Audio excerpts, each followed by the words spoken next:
না, টেপ মারার একটা 10 টাকার ছেঁড়া নোট ছাড়া কিচ্ছুই নেই। সেই টেপ মারাটা বস্তু আবার কেউ নিতে চায় না। টেপ মারা টাকা মানে ছেঁড়া টাকা, কস্টেপ দিয়ে জোড়া লাগানো, কেউ নিতে চায় না।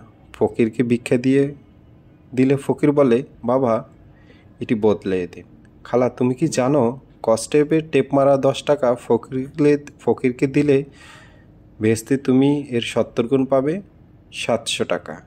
কিন্তু সবই কস্টেপ মারা টাকা। তুই অকারণেই কথা বলে যাচ্ছিস।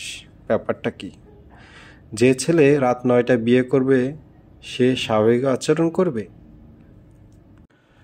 সে সময় কাটবে ঘোরের মধ্যে, বেশি কথা বলবে, বেশি হাসবে। তুই এক্ষুনি ট্যাক্সিতে উঠ, এক্ষুনি, 1 সেকেন্ড দেরি করবি না। বিরাট সমস্যা হয়ে গেছে। কি সমস্যা? হারামজাদাটা বাসার সামনে ফুটপাতে পা ছড়িয়ে বসে আছে, মনে হয় টোকেন খাচ্ছে। রেনুর প্রেমিকের কথা বলছ? হ্যাঁ। আর রেনু বলছে তাকে যদি ছেলেটার সঙ্গে কথা বলতে না দেওয়া হয় তাহলে ব্লেড দিয়ে বাম হাতের রগগুলো কেটে সুইসাইড করবে। খালা, আমি কি ব্লেড কিনে নিয়ে আসবো?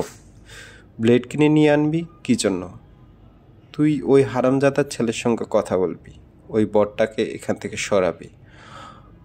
বকর বকর বন্ধ করে চলে আয়। হারামজাদার চেহারা কেমন?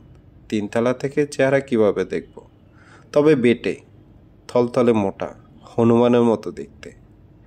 খালা, তুমি কোনো চিন্তা করো না, আমি এক্ষুনি 1 হালি কলা নিয়ে চলে আসব।